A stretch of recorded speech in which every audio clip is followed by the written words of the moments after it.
नमस्कार। आप सभी को फिर हाजिर हूँ एक और नए प्रयोग की जानकारी के साथ।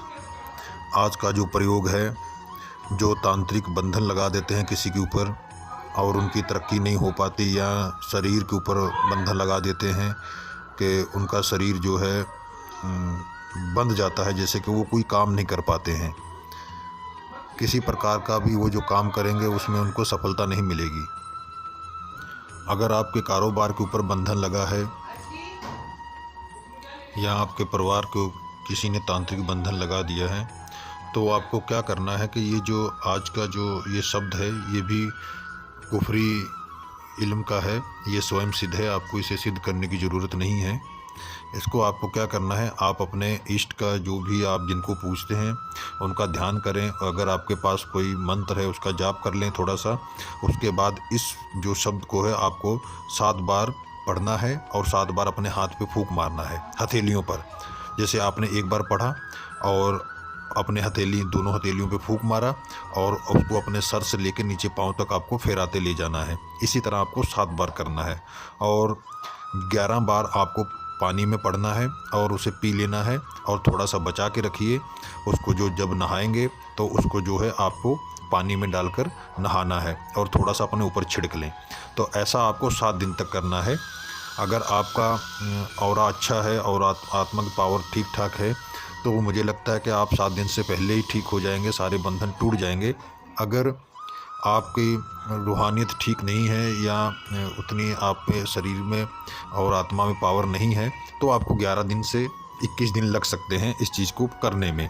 ये ज़रूर याद रखिएगा। ये मत सोचिए कि मैं आपको कोई गलत जानकारी दे रहा हूँ। ये स्वयं सिद्ध कुफरी इल्म है, जो कि बहुत कम लोग जो है बताते हैं इस तरह के सोशल मीडिया पर, क्योंकि ये हानिकारक भी होते हैं जितने फ़ायदेमंद होते हैं, दो धारी तलवार की तरह ही होते हैं। तो अगर कोई इसका सही इस्तेमाल करता है तो आपको अच्छे परिणाम मिलेंगे। अगर इसका गलत उपयोग करता है तो आपको गलत परिणाम मिलेंगे। तो एक ही शब्द के 2 पहलू होते हैं, बस इस्तेमाल करने वाले के ऊपर डिपेंड करता है। जैसे मैं आपको बताऊं कि एक चाकू है, लेकिन उसको ख़रीदा गया है या बनाया गया सब्जी काटने के लिए, लेकिन अगर उसी चाकू को इस्तेमाल किया जाए किसी को मारने में, तो वो इस्तेमाल करने वाले के ऊपर डिपेंड करता है कि उसने अपने हाथ को कैसे इस्तेमाल किया और किस अस्त्र को इस्तेमाल किया। इसी तरह शब्दों का भी हेर फेर होता है। एक ही शब्द जो है जान बचाता भी है और वही शब्द जो है जान लेता भी है। बस ये चलाने वाले के ऊपर होता है, उसकी तरकीब के ऊपर होता है, तभी ये कार्य सिद्ध होते हैं। तो मैंने आपको खुलकर बता दिया है। अब आपकी बुद्धि है कैसी है ये आपको समझना है। तो शब्द जो है मैं आपको जो है इसी वीडियो में डाल दूंगा, बस उसको अच्छे से याद कर लीजिएगा और लफ्ज़ों का जो उच्चारण है वो सही होगा तो आपका जो है परिणाम भी देखने को अच्छा मिलेगा। अगर लफ्ज़ों का जो क्या कहते हैं उच्चारण वो सही नहीं होगा तो आप चाहे 2 महीने लगे रहेंगे तब भी आपको कोई भी रिजल्ट देखने को नहीं मिलेगा। बस ये इसमें खासियत होती है। अगर आप इसको वीरवार, शुक्रवार, शनिवार और इतवार और मंगलवार को इस तरह के दिनों में करते हैं तो बहुत अच्छा रहेगा।